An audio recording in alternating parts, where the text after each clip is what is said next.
I did find an article that says movies with the Rashomon effect. I'm just going to send it to you, and I wanted to see if you agree with the number one option.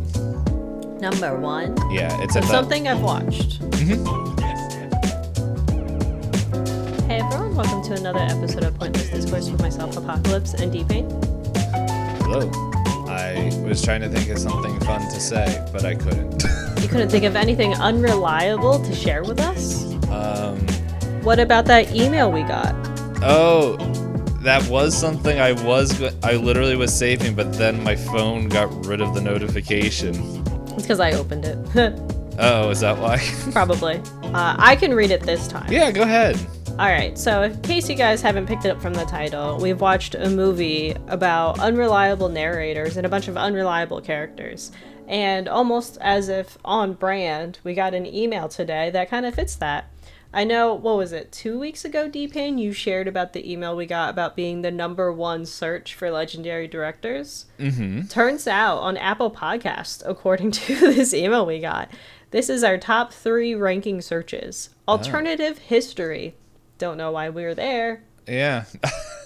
By the way, I haven't read this email, so this is all news to me. Yeah, it's saying, the usual popular keywords, blah, blah, blah. So that's number 67 for alternative history. Hulu original, number 77. I'm going to guess that's because of us. Prey. And didn't we watch one other... I thought we watched one other thing that was on Hulu. I mean, we've watched... What was it, Gravity Falls? You kept watching it on Hulu. Did you also watch Over the Garden Wall on Hulu? Yes. And what's it also called? I'm blanking on it. What We Do in the Shadows TV show is on there. Yes, that is. Okay. So then our final keyword that we search for, which makes the most sense to me, is discourse. Do you want to take a guess at the number ranking for that one? The first two were 67 and 77. Does it have a 7 in it? It does not. I don't know. Part of me thinks it would be funny if it was like number 3. Not quite. 94. 94. Oh, it keeps going up. We're the 94th podcast to show up, I guess, if you look up the word discourse. Hey, but that's on Apple Podcasts specifically. We have different rankings for Spotify. Oh, this is all in the same email? Yeah, we have 2 different search groups. All right, so I'll go the ones that make no, there's only one that makes sense to me in this one. Okay. The first one is film discourse. Very valid. Mm-hmm. We're apparently ranked number 47 in that. Hey, with the amount of all the podcasts out there, we'll take it. Yeah, we're in the top 100. The one that the next 2 concern me. One is Clandestine Discussions. I don't know who's looking that up, and I don't want to know who's looking that up. I want to know what... It's probably because we talked about Twizzler suits, Itisdpayne. Twizzler, yes. Who doesn't? Did you appreciate the Doom screenshot I sent you out of the blue? Yeah, I was like, what is this? And I'm like, the only thing I could think of, because we don't talk about Doom, is Twizzler suits. And then it looks like we were on the same page. And then our final one, so that was number 145. I'm happy to not be in the top 100 for that one. Yeah. Apparently, put us next to Watergate or something with that. The last one, the one that I really don't like, is Edgy Discussions. Number 100. Us. Yeah, number 171. That's us. We're a bunch of edgelords.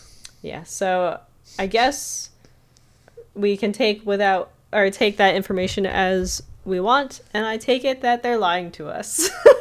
Mm-hmm. I don't know. When I think of edgy conversations, I think of the non-explicit tag never being clicked. I think we have the explicit tag clicked on Always Sunny. Always Sunny. I think that's the only one. There might have been another. I think if there's anything else, it would have I don't know. They might have been one of the very early episodes when we were like, it all just depends on what movie or show we're talking about, and so, but we haven't really like a lot of stuff that we watched. I don't think of any of the stuff we watched with this, which is kind of surprising with the amount of horror Just shows. Eyes Wide Shut. Yeah, Eyes Wide Shut is the only thing that we were like, what is? I wish my eyes were shut and watching something else. But anyway, Hereditary is explicit, but not in the same way. So is Midsummer. Yeah. Like they're both explicit, but not in like we don't have to be explicit when we talk about it. Mm-hmm. Whereas Always Sunny, if you quote anything from that show, it's yes, that is true. But yeah. So we're here continuing watching. None of those mention legendary directors. So which email do we believe? Do we believe the first email or this new one? I say we just bask that we're apparently so important that we have all these random companies asking for our money. Like, hey, we're that cool. We're that interesting. It's about time someone noticed. But yes, so we did watch a movie full of unreliable narrators that, like you said before we started recording, has spawned basically a whole genre in of itself. Mm-hmm. Like it's named called C-SPAN. But it's all based about like the way this movie's information is presented is all known as I think when I looked it up, the Rashomon effect. And I found several lists that list all kinds of movies that use it. And none of which I've seen, but that's okay. Maybe one day that'll be another series. We watch movies inspired by the movies we watched in this series. I've heard of at least the ones on Wikipedia. Those you've heard of those, yeah. I know. Few of them. I did watch this Widstrider because he said he liked this movie a lot, and he named like one or two that I saw on a lot of the lists there. But we can get more into that once we get talking into the movie. Oh, sorry. I just saw that apparently for that Deadpool and Wolverine movie, Ryan Reynolds' initial proposal for it was to have it be pretty much a plot similar to Rashomon. And I'm like, I don't think comic book nerds would be able to handle that. Yeah, they want to be, at least in the Marvel Cinematic Universe, a lot of it seems spoon-feeding. But again, we are edgy discussions about movies. This is where our edge comes from. This is our hot take. Oh, interesting. There's a whole bunch of remakes and adaptations. This is okay. I was like, oh, this is interesting. And then it's like literally single. Speaking about Always Sunny in Philadelphia, the episode "Who Got Dee Pregnant" is a Rashomon style episode. Yeah. Mm-hmm. I'm trying to see if there's anything else on here. Yeah, we mentioned this. I can't remember if this was on when we were recording or not, but Tombstone Rashomon, which tells the story of the gunfight of OK Corral in the style of Rashomon. Mm. Anyway, that's all we got to say about that. So if you guys haven't figured it out, June is Akira Kurosawa month. This is our first movie. I haven't watched any of his films directly. I think I've watched a lot of media inspired by him, but I don't think I've actually watched any of these. This first one that we're watching was aired in 1950 on the dot. That was a good year. For who? Somebody, I guess. He's making movies, so I guess it was good. But yeah. Yeah, it's interesting, like, because when we were putting this together, I think Kurosawa was one of the first people that we mentioned, or it was one of the first names that came around when we were first putting names together. And then the only other person I think that has movies around this time is Ida Lupino. Mm-hmm. And it's interesting, like, two different parts of the world and around the same time, but how different these movies are. Yeah, one of these countries were recently occupied by a war. The other one wasn't. Because because there's an opening monologue in the movie, and I turned to Strider and I was like, "Can you remind me of when World War II ended?" And I was like, oh, "Okay, cool." Resets my mind. But as always, when we start off, or at least we try when we start off these series, we try to find at least something that tells us a little bit of something to look out for as we. And then I think we always like never talk about it ever again. But we can at least say we tried. Yes. But what is the director known for? And so we found this article 2 minutes before we hit record. Not our secrets being released. There we go. There's that clandestine the discourse discussion. Yeah, whatever it was. Yeah. So, but here's 10 signature elements of Akira Kurosawa, and so I'm just gonna run through it real quick, and then we can go in there we go forward. So, dynamic and visual storytelling. So, his character, I hate it when they I rewrote the little title in the paragraph. He employs sweeping camera movements, striking compositions, and elaborate set pieces to tell, the stunning and immersive cinematic experience. So I think we get that in Rashomon, for not like the grand battles we do get a lot of landscapes and stuff in there. Cool dizzying effects. But I feel like the grand battles, we're probably going to see that in next week's movie. Take your guesses now as to what we're watching next week. Godzilla. Mastery of cinematic techniques. It was a master of cinematic techniques, employing innovative methods to enhance the storytelling. Deep focus, dramatic lighting, creative editing, dramatic tension. I would say, creating dramatic tension, especially the way this movie starts off. But we can get into that in a bit. And then highlighting important narrative moments. But yeah, just like the whole combination of that. Strong characterization is number 3.